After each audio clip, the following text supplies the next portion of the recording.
Hey, I'm Dr. Rob. And this is Bioman. And welcome back to Tooth Engineers, where we're talking about printing, regenerative dentistry, and bioengineering concepts. So, so let's just continue our conversation from last time. So you had a question for me last time. Can you repeat that for our tooth engineers audience, please? Where do you see bioprinting in the actual dental clinical space? Is it possible for this to actually be point of care? Both you and I have worked in this space for about 11 years, and bioprinting has a lot of nuance. It's not just like any kind of plastic printer where you can just take an STL file and print a nice part. There's a lot of material considerations, material understandings, and chemistry that's involved that us as engineers understood and studied very deeply that might take time for dentists to adapt and adopt. So is there a place that a dentist could just take a bioprinter and print these implants or these solutions? Or do you think this bioprinting technology is going to be something that's going to be building the new next generation job of engineers? So very interesting questions with multiple levels here. Let's start with, again, the simple answer. I think, yes, there's a place for bioprinting in the dental space. I think what sets dentistry up well compared to other healthcare fields is how the new dental technologies are helping dentists utilize all these like STLs, 3D printers in their own practice. Absolutely. So, we're able to take an intraoral scanner, scan a tooth or a tooth preparation site after we do our work, and really use softwares to generate a actual file to get printed through additive manufacturing techniques or milled, which is a subtractive manufacturing technique. So, I mean, the subtractive manufacturing technique has been around longer than the printing, but it's still the concept of generating that STL file, that workflow is the same, right? But now, are we able to make a product that's not a ceramic crown, not a filling, something else? And that's where bioprinting comes in for me. I think bioprinting is now the idea of taking these material combinations and cells, different types of biomaterials, right? Like gelatin, what else is there? Collagen, alginate. Exactly. All those various biomaterials can be put in a concoction with some sort of growth factor, and we are able to create an ink to print in a lab. So, I mean, the beautiful thing about these bioprinters too, they are available for personalized use as well. So and the fact that no filling, no crown is the same. Yeah. It has to be personalized care. And that's why I feel like there's so much applicability of bioprinters in the dental space. Yeah, so. But do you personally think that even though these printers have become very sleek and small and somewhat affordable from a research standpoint, can a dentist really use the same materials that us as researchers spend years optimizing their print parameters for to actually do a point of care procedure? Or do you think these dentists will basically want to offshore it to folks like us and other experts in bioprinting to work together? And, I could see viability in both, where if we were to offshore to engineers that are very good and well crafted in this, that's essentially new job creation. Yeah, I mean, I don't know. I think both could work. At least for me, I think the idea of a dentist able, having their own bioprinter in the clinic would be a very interesting idea, right?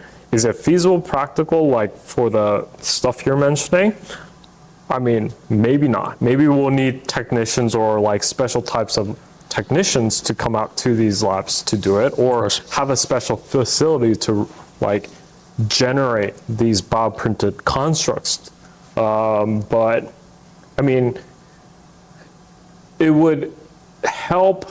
I mean, the dentists all learn, right, the basic sciences. So like in theory, like can they just literally print that cell structure, right? That cell laden structure for their own individual patients? Like in theory, yes, but again, complexities and factors that we can't predict at this point. Yeah. But the idea in itself, I think, is very intriguing for me because this workflow has already been established to this point, right? So it remains to be seen. Also with, the regulatory climate of the United States and, other countries in the world will dictate whether we're able to even do bioprinting in a dental clinic setting. And exactly to your point, there's so much scrutiny when we start incorporating stem cells within these technologies, but that's like probably the most central component in the regenerative process of the mouth. Certainly we can add growth factors and proteins and DNAs and RNAs and all these different kinds of molecules, but each of those have targeted effects. So they're only limited to a singular function. We talked about the Japanese paper, how that one gene, while the media claimed it actually grew a whole tooth, the reality is the gene did its job by doing a specific function, which was just creating that cell type, which creates dentin, but not entirely the mineralized tooth structure. Now, if we were to take a multifactorial approach and actually put stem cells in that area, stem cells are multifunctional. So they have all of those growth factors that are necessary for a whole tooth regeneration. But getting those live stem cells in a dental clinic and a dentist to actually be compliant by, say, CGMP or other manufacturing for biologics in that clinic, it seems kind of challenging. Sure, they have a lab space, but is it certifiable given this regulatory climate environment? Is it feasible, or does a dentist even want to actually have that responsibility of dealing with such expensive products that are alive? Yeah, no, absolutely. Just for our tissue engineers audience, could you explain to me just what CGMP looks like? Yeah. Certified good manufacturing practices. So this is generally an umbrella term that describes what factories or what industrial settings are necessary, but in the case of like a biologics factory, are needed to keep those biologics in a safe, clean, consistent, and reproducible manner. So if we want stem cells to work regularly, we have to put them in an environment so that they're in as controlled of an area as possible. And that's absolutely essential for these therapies to actually be as reproducible as possible on the market without even taking into account things like patient source, patient age, blood type, all of those things that can't be controlled out of the picture.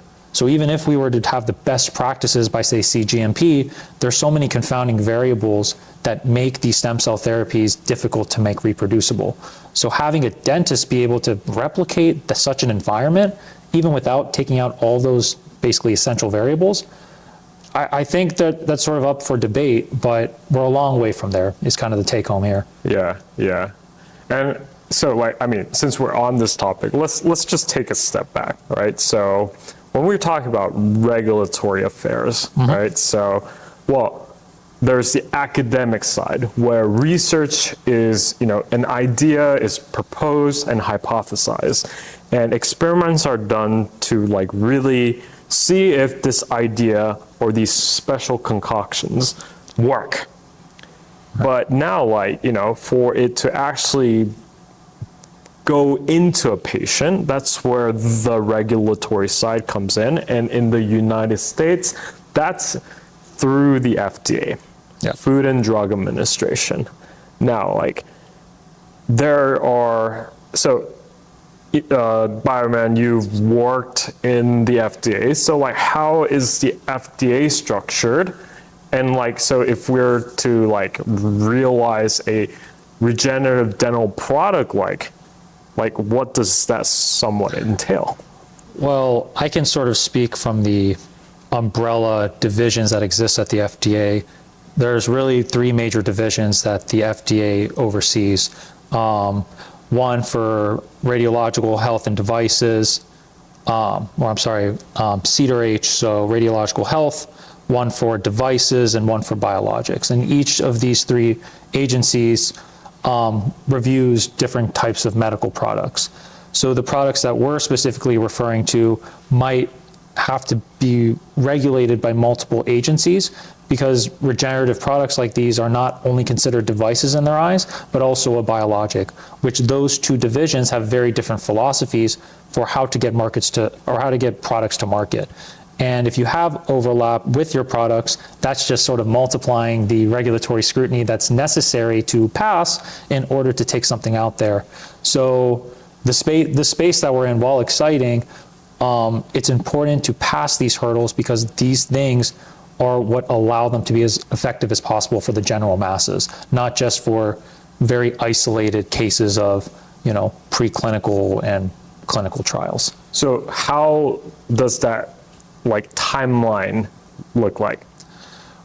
Well, I mean, definitely not 5 years, like many of these articles say, because if they want this to be in the market, most medical devices without this biological picture taken into account take on average at least a decade to just get that approval, just to be at past phase 3. And that's assuming a very clean, non-biologic loaded device. So adding these biologics and this idea where there's a lot of confounding variables only increases the amount of time that these products have to stay in that regulatory agency to get out to market. Because even in the biologics division, most of the scrutiny comes from the fact that these therapies have a challenge of becoming reproducible. They work in very nice isolated conditions and in specific patient cohorts, but finding out what those patient cohorts are, you have to do a sweeping study and say, what is the designation for this device, and sort of the cohorts that this works in. But you won't be able to know that in just an academic or preclinical setting. You would have to run the clinical trial and spend years to obtain that longitudinal data to find out. So it's much more challenging than just writing a sort of a study and making a sweeping clinical trial and hoping whatever sticks. Yeah. So from the dental side of things, right? I think the only growth factor that's been available on the market is BMP, Yes. so bone morphogenic protein. So that's to help regenerate bone. So there's a lot of things that are involved to get something even like a protein to market. And that's just one growth factor. That's not even the stem cell. Yeah. So it only has a single indication for a single disease. Yeah. Even though BMP is pretty universal, it has multiple functions, it can only be used for certain diseases and designations for it to have its function in the clinic.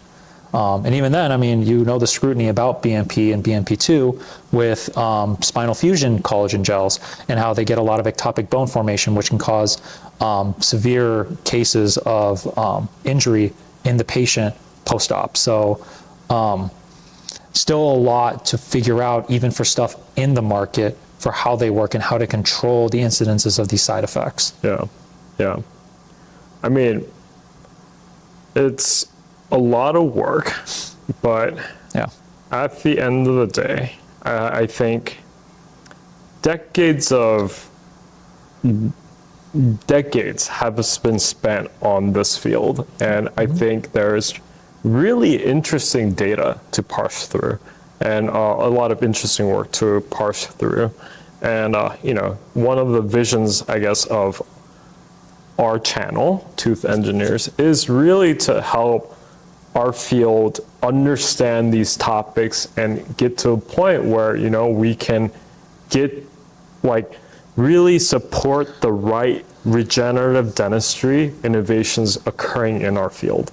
And for our expertise lies in bioprinting, and that's primarily the focus of what we'll talk about. But we'll try to lay out to our audience what all these other topics are in our journey and really trying to figure out